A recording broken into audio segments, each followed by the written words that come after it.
guys, welcome to Unbiased Rugby. Today I'm going to be going through Springbok team, especially with the Rugby Championship coming up.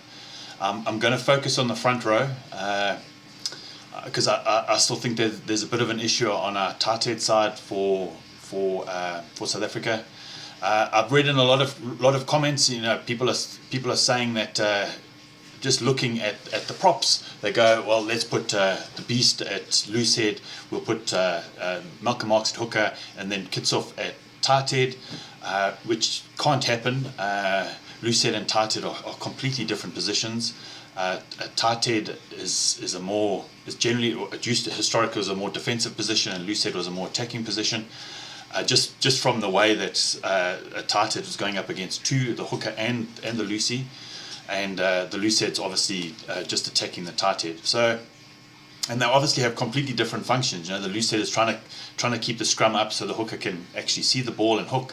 The tighthead's obviously trying to disrupt that. It's trying to keep the stability. So yeah, there's a lot that's involved with even the way that they push. The loose head's trying to push up and a tighthead is pushing down, so it's completely different positions, and a player can't just go from one to the other. There are props out there that can play both, but generally they're quite specialized, especially tighthead. Tighthead is a very, very technical position. It literally is the spearhead of your scrum. If your tighthead's going backwards, it's generally your whole scrum is going backwards, and if your tighthead's going forward, the whole scrum is going forward. So it's almost your pivot in the scrum. It's also, if you can attack from your tighthead, you can limit the options to the opposition if they're throwing in the ball. So there's quite a lot that's involved with it. So it's just trying to look at it and trying to look at the various countries. I've got New Zealand, Australia, Argentina, and South Africa, and I've got their major players in those positions. Obviously, some of them might be injured. I'm not 100% sure. I've just taken it from a quick search on the internet. Generally, props start maturing at about 28, especially tightheads. That's when they start maturing into their roles. At international level, they're only really going to start becoming effective probably, okay, some of them right off the bat, but it probably takes about 30-40 tests before they really become world class. So yeah, props are quite a it's not that glamorous position on the field, and a lot of them have become quite good ball players. I'll take an example of probably who I think is the best prop in the world, Ty Furlong. I think he is it's phenomenal. He's got the exact body shape as a tighthead, and so yeah, it's just trying to look at what's in New Zealand, Australia. I think I've got a great scrum, by the way, and just do head to head, and then I'm going to talk about the tighthead issue that I see in South Africa. And then what I've picked up in the comments, like a lot of people are saying Kitshoff to start. I don't think it should happen just yet. I think he should play off the bench a lot longer. But I'm just going to go through the thing. I've got a bit of a presentation, and we'll go through it. But here's the presentation, guys. So here's a little bit of a breakdown of what I did. I just went in. Just a quick search on the internet, just picking up the players that I can see out there at the moment. It was quite fairly easy to pick up New Zealand and Australia. There's less information about Argentina, which was a little bit frustrating. Quite a lot about South Africa, because that's the team that I follow the most. But you can see I've tried to pick out who I'd say is the top players that could be for the championship. You can see for New Zealand, Dane Coles is phenomenal, number 2, but I've chosen Cody Taylor because there's still a lot of injury concerns with Dane. You have the Australian, Lucy and Tati, and the hooker. Same with Argentina. Like I said, guys, these players may not be playing, but it's just to try, just so that you can see a head-to-head of what the front rows would look like. From a South African point of view. Sorry guys, let me just do this quickly, just so it's... So from a South African point of view, you can see that I think from a loose head point of view, we're pretty stable. I think Tendai Matairira, the beast, obviously probably our most experienced prop. Of all the props that I'm going to be showing, he is the most experienced. Stephen Kitsoff is probably the heir apparent. I haven't looked at any other loose heads because generally those are the first two choices. I know there's Oxenchair, there's Trevor Njinkani can obviously play loose head as well. So yeah, I've just got those two on. I generally always start the beast. I'd start him for the first 40 to 60 minutes. Between 40 and 60 minutes, I'd bring in Stephen. I think Stephen is an exceptional impact player, and from the bench, I think he brings a lot more to the game than starting. I also think if it stays like that and the beast plays until after the World Cup and maybe plays another championship after that, Stephen Kitsoff would probably starting for the Boks when he's at about cap 50, which is the perfect opportunity for him to really go into that role. Be about 26, 27, and that's how the succession should work at these kind of positions. So what I've got is I've got their picture, I've got their name, and obviously the amount of caps that they have. Number 2, I'd say Malcolm Marx is probably the inform. He's just coming back from injury, but before his injury, he was probably the best number 2 on the planet at that given time. I think he's big. He's got different kind of skills to a traditional hooker. I think Bongi Mbonambi is our second choice. I know Aka van der Merwe is also very good, but for me, I think Bongi Mbonambi he's got the pedigree. He knows exactly what he's doing, and he's the perfect person to come off the bench. The front row is generally the only players that get replaced. Well, no, lots of players get replaced, but it could be a flanker and all that. But the whole front row normally gets replaced at about the 60th minute.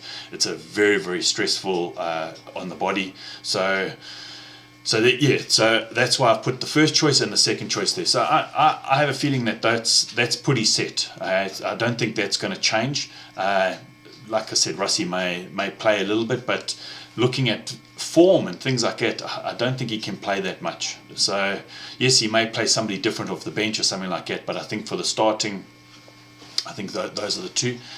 Now we go to tightheads. And as you can see, we've got quite a few choices in South Africa. I know Kuni Oosthuizen will come back from injury. I think he's an exceptional prop. Frans Malherbe, I think, is a bit unfit at the moment, but he'll get there. I've been watching Vincent Koch for years, and I think he's exceptional. We haven't really seen him because he plays for Saracens, but he's very, very good, and the English know how to scrum really well. So I think he's really learnt. Thomas du Toit has obviously come from the loose head across to tight head, and he seems to be taking that role very, very well. He started at the beginning of the year at loose head, going across the tight head, and now he's playing for the Springboks. So I think he's also a great impact player. Volkolo, I have liked, but if I'm looking at all these players, the 4 players, Trevor Njinkani, Frans Malherbe, Vincent Koch, Kuni Oosthuizen, they're in their late 20s, 28 plus. They're the right kind of mentality to be playing prop, and I think Volkolo and Thomas du Toit they should be coming off the bench for a couple of years to get that experience and learn from these guys in front of him. Of those players, I'd probably choose, if he's not injured, I'd probably choose Trevor Njinkani. I think he's an exceptional footballer. I think he knows he's an exceptional tight head. Impact wise, I'd probably say Thomas du Toit is a heavy impact player. He brings that impact at the 50th, 60th minute. But yeah, so let's compare them to the various sides. Look, I've chosen Cody Taylor because I think Dane Cole's not going to be available. But obviously got Owen Franks as just this sublime tight head. But he's actually going up against Tendai and Malcolm. So I think he's got the skills to be able to combat Malcolm Marx and Tendai, because that's a pretty hefty combination to go against. And I think even if Kitsov came off and Malcolm stayed on for about 10 minutes, there could be a lot happening there. I know Malcolm Marx has probably got the least caps here, but I'd probably say he's a better hooker. Maybe some people will disagree. I think Code Taylor. Gee, I just spelt that bloody thing wrong. Sorry, Cody Taylor. I spelt your name wrong. So, but I think he's been playing exceptional football, and Joe Moody is just he's an ex-wrestler, so he's a bit of a. But I think Trevor Nyankani can keep up his own against Joe Moody. I think they both can do it. So I think this could be a fairly, looking at the stature, it looks fairly close. I think there's a few more caps on the New Zealand side, but it's marginal. I think it's fairly marginal. So I've got a feeling that this front row is pretty good. Okay, so we'll go look at it against Australia. Obviously we didn't see, sorry if I butchered these names, but it's Tatufu Paloto now. I probably really butchered that. We didn't see him in the June International because he was resting, but exceptional hooker, number 2. And looking at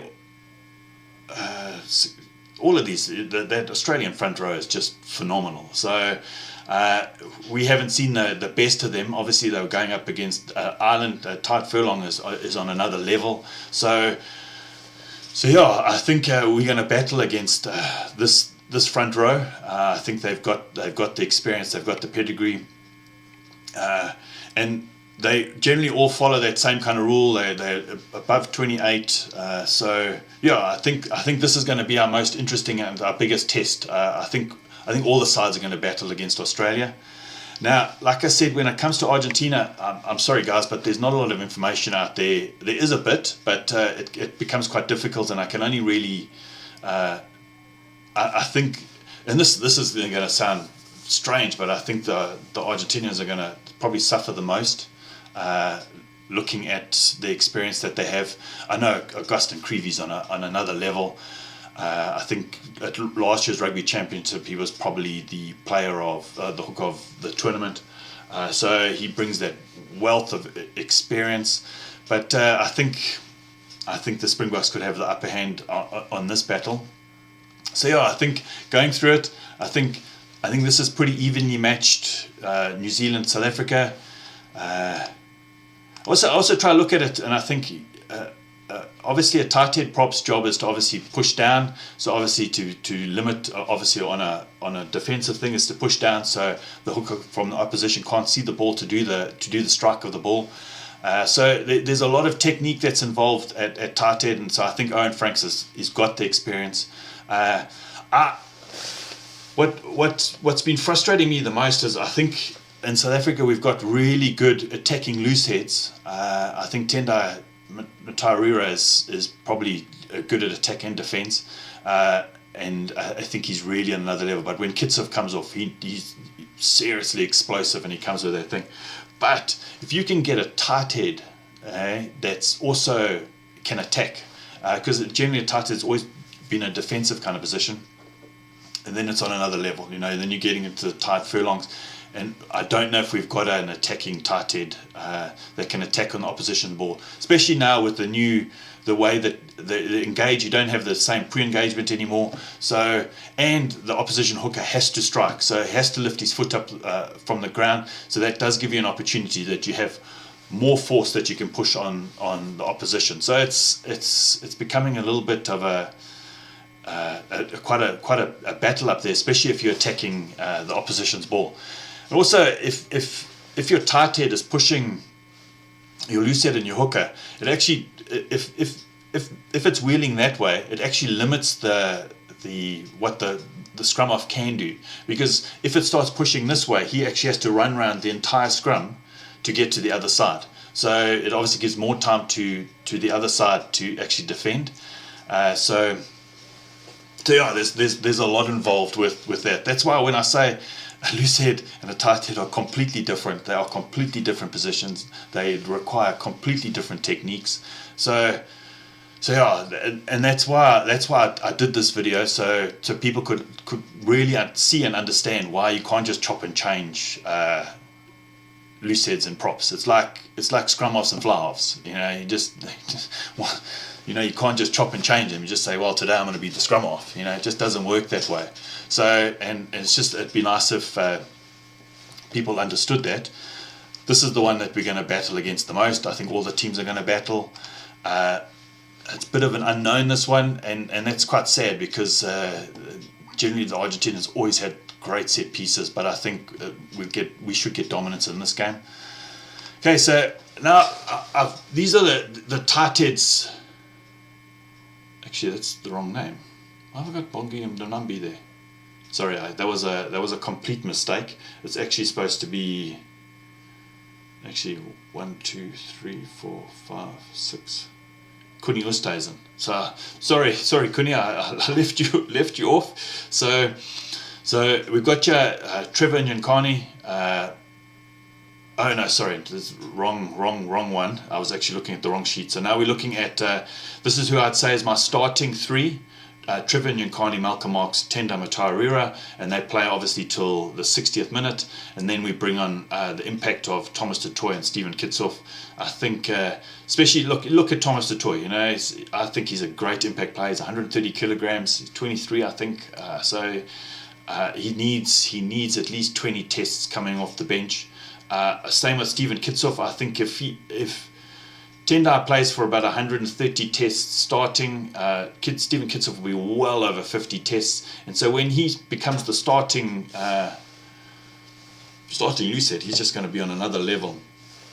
So yeah, that's essentially my kind of front row that I choose. Look, there's different kinds of options when it comes to thing.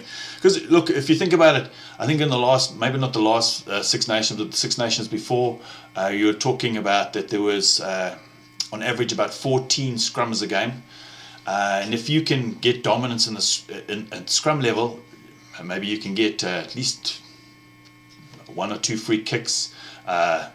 Once you've got 3 penalties, you could actually go for a yellow card. So yeah, there's a lot that can happen in a scrum. So if it's equal 7-7, you know, it's a great opportunity to get some dominance and some go forward. I seldom see teams that win behind a scrum that's going backwards. I seldom see it. You know, if you're taking 95% of the time, if the scrum is going forward, that team is going to win. So yeah, I still think we have an issue at tighthead. I just don't think. And I'm not saying it's going to be forever. I just think by the World Cup we'll be okay, but I think we're going to have a bit of a problem this Rugby Championship. But that's the perfect opportunity for someone to learn. So yeah, you know, what do you guys think of the options that I have here for the front row? Look, like I said, I'm not going to go into great detail with all the other positions. I'm just going to go into the positions where I think there's an issue. And this one is tighthead, and I just want to compare them against who on the opposition, who would give us the best competition. I think we'll learn the most about scrummaging from probably the Australians, and yeah. So what do you guys think of my choices for front row for the Springboks? You know, do you think I should have chosen somebody else? Should I have brought in a different kind of player? Have I missed a player completely? But yeah, thanks guys for watching the video, and I'll bring out one soon again. Thanks, cheers, bye.